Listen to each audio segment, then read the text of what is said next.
అట్లాగే బీహార్ది కూడా ఒక్కసారి తీసుకుంటే బీహార్ లో ఇప్పుడు ఎన్డీఏ కూటమికి ఎక్కువ అవకాశాలు బీహార్ నేను మీకు ఉన్నాయి. ఒకసారి అప్డేట్ చేస్తాను సార్. పీపుల్స్ పల్స్ సర్వే ఎన్డీఏకి 133 నుంచి 159 సీట్లు వస్తాయని చెప్తోంది.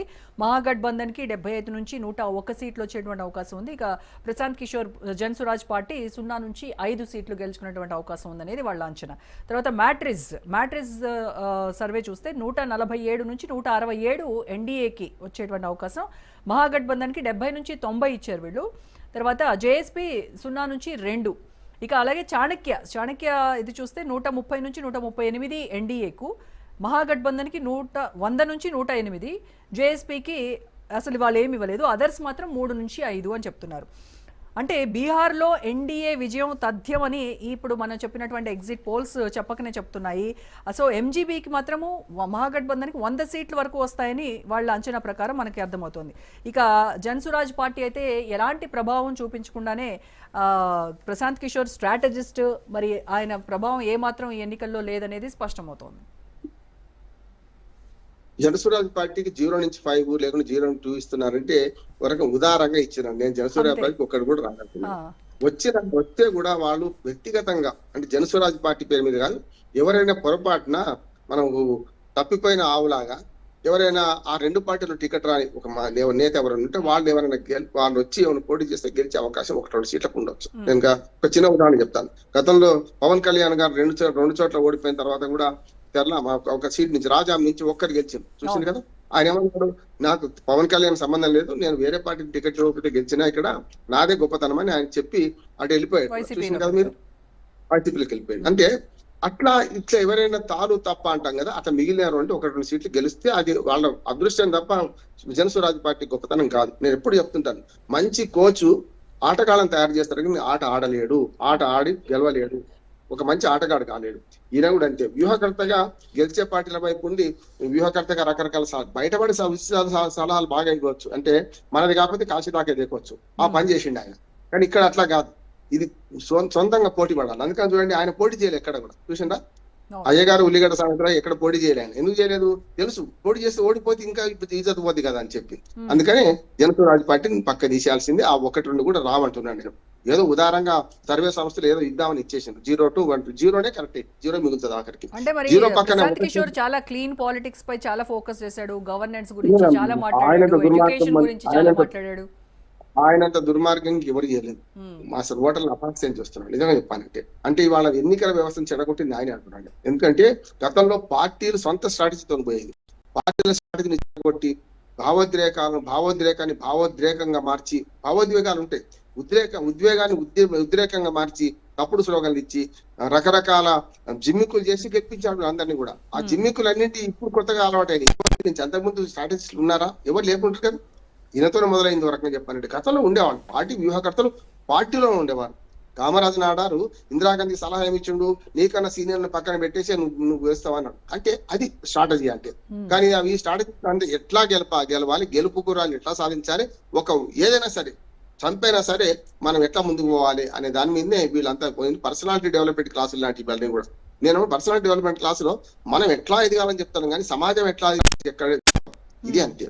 ఈ స్ట్రాటజిస్టులు అన్ని మనం గెలవడానికి ఏం చేయాలి, తప్పు చేసినా సరే కుండ బద్దలు కొట్టైనా సరే మనం గెలవాలంటారు కనుక అందుకని ఫెయిల్ అవుతున్నాడు. వేరే వాళ్ళకి సలహా చెప్పిండు.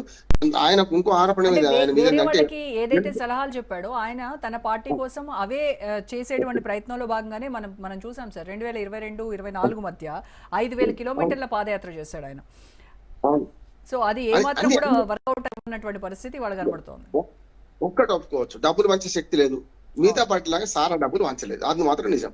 అది మాత్రం అంత వరకు ఒప్పుకోవచ్చు. ఆయన మిగతా అన్ని పక్కన పెడితే సారా డబ్బులు పంచలేదు, పంచే డబ్బులు ఆయన లేవు. అందుకనే రాజకీయాల్లో మార్పు తెస్తాన ఆయన మాత్రం ఆయన ఓట్లు ఏవైతున్నాయో మహాగఠబంధన్కు నష్టం చేసినాయి అంటున్నాడు. ఎందుకంటే ఆయన పక్క బీజేపీ వ్యతిరేకి, నితీష్ కుమార్ వ్యతిరేకి. కానీ అందుకని ఆయనకి ఏమైనా సెక్యులర్ ఓట్లు ఏమైనా పడేటుంటే అవన్నీ ఎవరికి నష్టం చేస్తే మహాగఠబంధన్ నష్టం చేసింది, కాంగ్రెస్ ను తేజస్వి యాదవ్ నష్టం చేసింది కదా. అది మాత్రం చేయగలరు. ప్రశాంత్ కిషోర్ ఎన్డీఏకి స్పాయిలర్ లాగా ఉన్నాడా, ఇటు మహాగఠబంధన్ లాభం చేస్తాడు. ఎన్డీఏకి లాభం చేసిండు, స్పాయిల్ చేసేది మహాగఠబంధన్ స్పాయిల్ చేస్తాడు.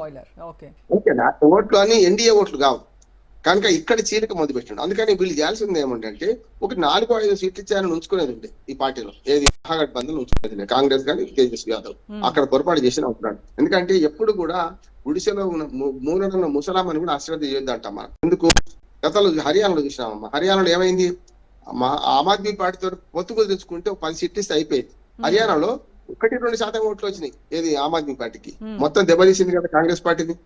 స్వయంకృత అభిమానం వాళ్ళు ఇవాళ ఓటు చోరీ రకరకాలు అంటారు, కానీ వాళ్ళ హర్యానాలో ఏ అనుభవం ఉందో ఏది ఆమ్ ఆద్మీ పార్టీతో, ఇవాళ మహాగఠబంధన్ కు ఈ జనసురాజ్ పార్టీ వల్ల 1% ఓట్లు పోయినా కూడా వీళ్ళు నష్టపోయేది ఇటువక్కే. అందుకనే ఎంఐఎం గతంలో ఆ పని ఏం చేసింది, ఇప్పుడు చేసే జనసురాజ్ పార్టీ చేసే మేలు ఎన్డీఏకి అప్పుడేమో ఎంఐఎం చేసింది. 5 సీట్లు గెలుచుకున్న ఓట్ల పోలరైజేషన్ లో ముస్లింల ఓట్లన్నీ ఒకటికి చేసేసి హిందువుల ఓట్లు పోలరైజ్ అయ్యింది. అందుకనే ఎంఐఎంను ఒక రకంగా స్పై ఏది మనకు బీజేపీకే ఒక రకంగా అనుకూలమైన పార్టీ అని కూడా ముద్ర వేసిండు. ఇప్పుడు అందుకని రానియలే ఆయన మనకు 2 ముస్లిం పార్టీలతో కలిపి పోటీ చేస్తా అంటే వాళ్ళు ఎవరు రానియలే. ఎంఐఎం నీ ఇష్టం నువ్వు చేసుకోపోకుండా వాళ్ళు కూడా చేస్తున్నారు, కానీ ముస్లిం ఓట్ల చీలికకేమో ఎంఐఎం పనిచేస్తుంది. అక్కడ హిందూ ఓట్ల చీలిక, ముఖ్యంగా హిందూ ముస్లిం ఓట్ల చీలికకు ఈ మన జనసురాజ్ పార్టీ పనిచేస్తుంది. ఈ 2 కూడా బీజేపీకి కాని ఓట్లే.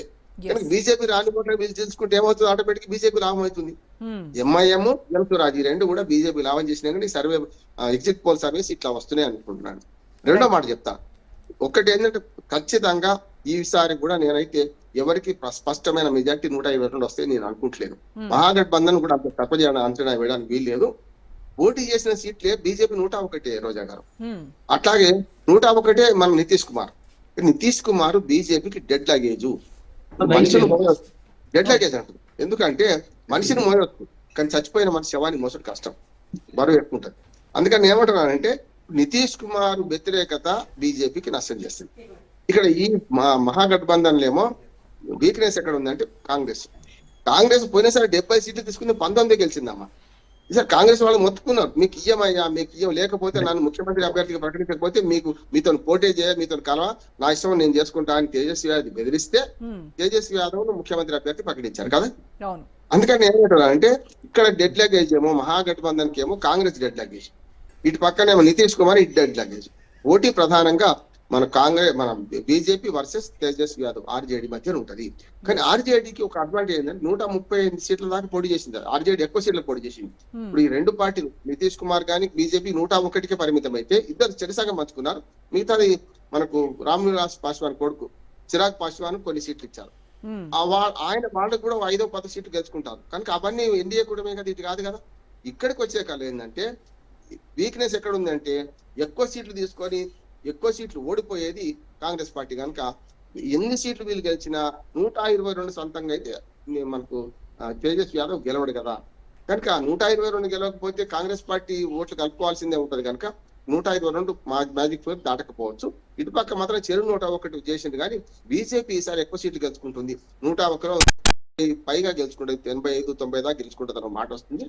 దాని ద్వారానే 30 సీట్లు వచ్చినా ఇది కలిసి ప్రభుత్వం ఏర్పాటు చేస్తే ఈసారి నితీష్ కుమార్ గారు ముఖ్యమంత్రి కాడు, గంటబద్ధంగా చెప్తాం, బీజేపీ ముఖ్యమంత్రి అవుతాం. అయితే ఏది కూటమి అధికారంలోకి వస్తే ఓకే. సో నితీష్ 10వసారి సీఎం అయ్యేటువంటి ఛాన్స్ అయితే అసలు లేదంటారు. నవీన్ పట్నాయక్ లాగానే నితీష్ కుమార్ ఇంట్లో కూర్చోవాల్సిన కాబట్టి నితీష్ కుమార్ రాజకీయ వ్యూహకర్త కనుక రాజకీయంగా బాగా ఆరితేరిని కనుక నవీన్ పట్నాయక్ ప్రచారంలో నితీష్ ని ముందు పెట్టి ప్రచారం చేశారు. తర్వాత చాలా ఫిట్ గా ఉన్నారని చెప్పారు నితీష్ కుమార్. అమిత్ షా కూడా ప్రచారం చేశారు. ముఖ్యమంత్రి అభ్యర్థి ఎందుకు ప్రకటించలేదు? ఇటు వీళ్ళు ఎవరన్నారు మహాగఠబంధన్ మీకు ముఖ్యమంత్రి ఎవరు చెప్పండి అన్న, అంతకుముందు వీళ్ళు అదే ప్రశ్న ఎదుర్కొన్నారు. ముఖ్యమంత్రి మీకు ఎవరో చెప్పండి అన్నారు కదా, చెప్పలే కదా. అంటే ఈసారి నర్మగర్భంగా బీజేపీ ఎక్కువ సీట్లు, ఒక మాట అన్నది డైరెక్ట్ అన్న అమిత్ షా అన్నాడు కూడా, ఎక్కువ సీట్లు ముఖ్యమంత్రి అవుతారు పొమ్మన్నాడు. ఎక్కువ సీట్లు ఎవరికి వచ్చినాయి? ఒకసారి 76 సీట్లు బీజేపీకి వచ్చినాయి, 44 సీట్లే మన నితీష్ కుమార్కి వచ్చినాయి. కానీ నితీష్ కుమార్కి ఇచ్చిండ్రు. కానీ ఈ ఆటలు జల్లవు. ఇప్పుడు ఒకసారి ఒకరిని మోసం చేయొచ్చు, 2 సార్లు 4 మోసం చేయొచ్చు, 3వ సారి అందరినీ అన్నిసార్లు మోసం చేయలేడు కదా. ఒక మాట చెప్పి ముగిస్తాను, నితీష్ కుమార్ ను గతంలో ఇదే మహాగఠబంధన్ లో ఉన్నవాడు కదా, అంతకుముందు యూపీలో ఉండి ముఖ్యమంత్రిగా ఆయన, తేజస్వి యాదవ్ ఉప ముఖ్యమంత్రిగా ఉన్నాడు. ఆయన చంచలత్వం ఎక్కువ కనుక వెంటనే కూటమి మారింది కదా. ఇప్పుడు నితీష్ కుమార్ 3 సార్లు కూటమిలో మారింది. నేను జన్మలో అటు మారింది. కనుక అంతకుముందు నితీష్ కుమార్ కలిసే ఉన్నాడు కదా, కాంగ్రెస్ పార్టీతో వెళ్తాను కలిసే ఉన్నాడు కదా. హ్మ్. అయితే నితీష్ కుమార్ ఆటల వల్ల ఇప్పుడు వాళ్ళు కూడా రానియారు కదా.